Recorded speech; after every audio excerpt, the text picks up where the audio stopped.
We are exploring for palladium, nickel, copper, and cobalt. These minerals we've found have occurred together. We've got some really good intersections so far, and we have three types of geological areas that we're exploring for those minerals. We've got results 27 metres at just over half a gram palladium, some higher grade zones over a gram within that.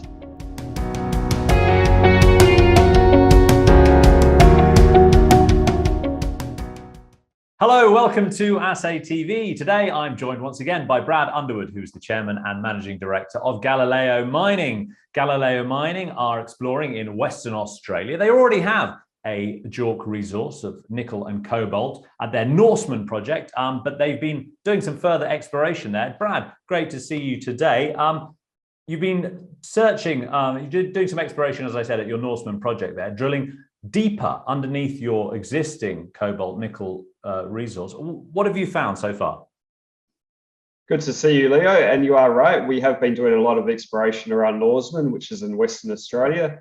It's a well-known part of the nickel mineral field in Western Australia, where most of the world, Western Australia's nickel has come from. And we are exploring for palladium, nickel, copper, and cobalt. These minerals we've found have occurred together. We've got some really good intersections so far, and we have three types of geological areas that we're exploring for those minerals.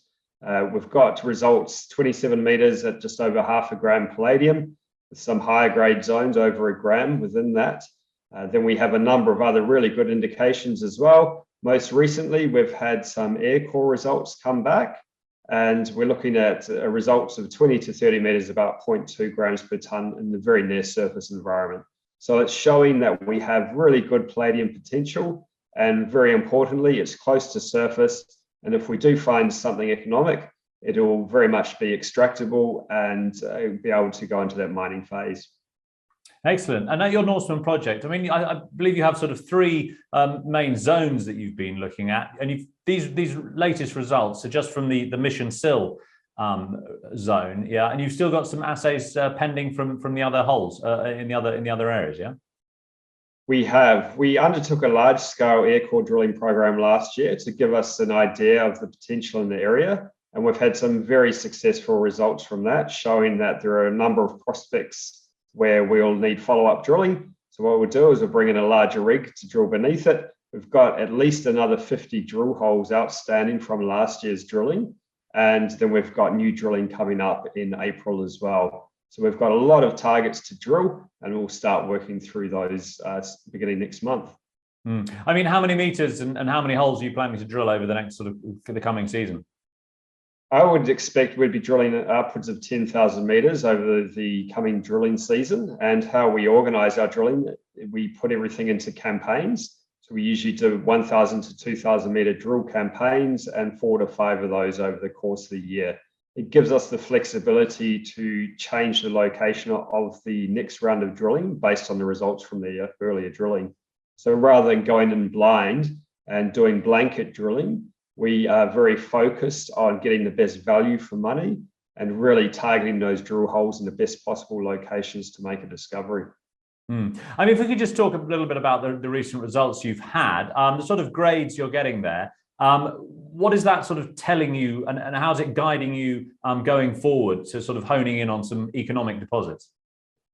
It's telling us we have the right geology where mineralization has formed. Unfortunately, nature doesn't care much about economics.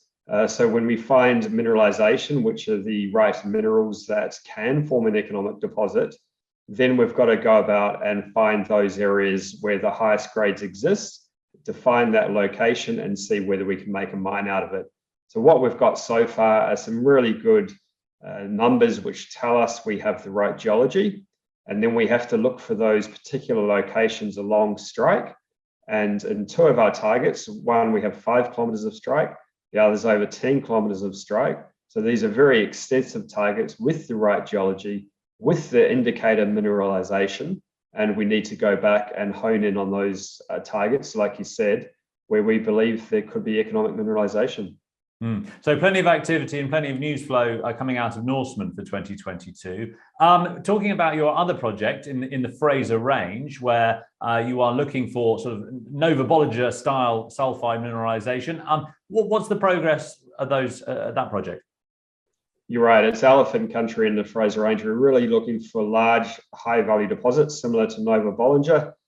They made that discovery in 2012. It's a long time ago now, but within a few years, they were taken over in a $1.8 billion transaction. So the scale and the potential for those large ore bodies in the Fraser Range is really substantial. We have been doing a lot of EM surveying, looking to build up targets. We have drilled a few of our prospects over the last few years, and we've found two mineralized intrusions. So we know that the ground we're working has potential, and we're continuing to build and develop targets for further drill testing this year. We have a prospect called Easterly, where we have a defined conductive body. We have another prospect called Green Moon, also has a conductive target that will need more EM surveying to define further before drilling. And we have a newly acquired tenement as well, where we are rolling out our EM survey programs.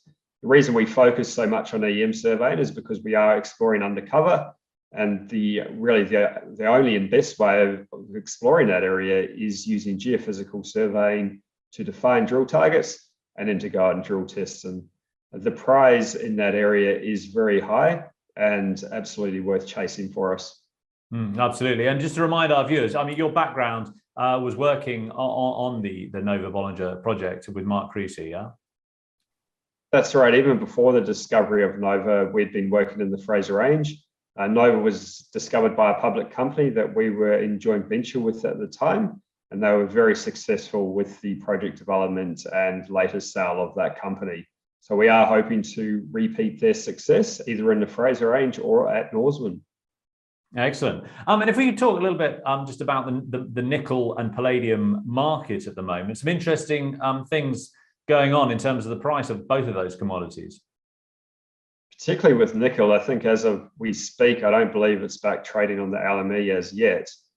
So there is a genuine shortage of nickel metal at the moment. So there's a lot of price pressure. The price has gone up with the recent unfortunate war that's going on in the Ukraine. However, even before that, there was a lot of demand for nickel in an environment where it takes a long time to increase supply. So there's a huge pressure on the nickel price. We would expect to see an elevated nickel price for the foreseeable future over the course of this year and possibly going into the next few years. And then with palladium as well, that has recently had a very large impact from the war that's going on because Russia is such a strong producer of palladium. We saw palladium prices over $3,000 per ounce briefly, and now around $2,500 per ounce.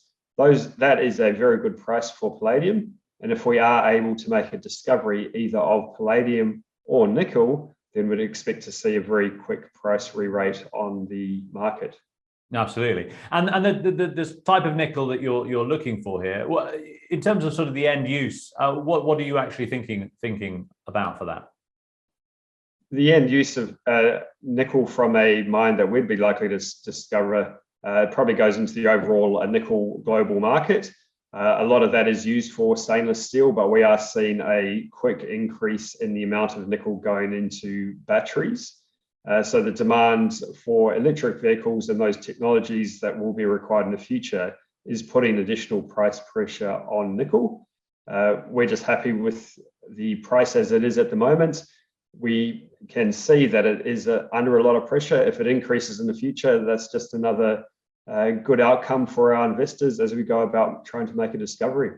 Absolutely. And as you mentioned, a lot of drilling activity and exploration activity coming up. In terms of your sort of funding, how are you looking for the year ahead? We're very well funded. We've got enough funding for at least the next 18 to 24 months. At the end of the last quarter, we had $9 million in cash. We typically spend around $1 million a quarter. So we are very well funded going into the upcoming drilling programs. And we expect to be able to easily undertake all of the programs we have for the remainder of the year and into 2023 as well. Fantastic. And as we mentioned earlier, you've got assays pending and drilling coming up. So in terms of sort of what investors should be looking out for in terms of news flow? What's on the horizon? Well, within the very short-term time frame, we are expecting new assays from the drilling that we completed last year. That should happen over the next 2 to 3 weeks. Then in April, mid to late April, we are expecting to get drilling again at our Norseman Project. And around the same time, we also have additional drill results coming back from our Fraser Range drilling we did last year, the Fraser Range drilling we've just completed this year, and a whole bunch of other activities that we have going on at both locations. But the things to really watch out for are the assays coming back in the next few weeks, and then the drilling that begins in April. Fantastic. Well, thank you very much for joining us for this update today, and best of luck with the results as they come out. Thanks for your time, Leo.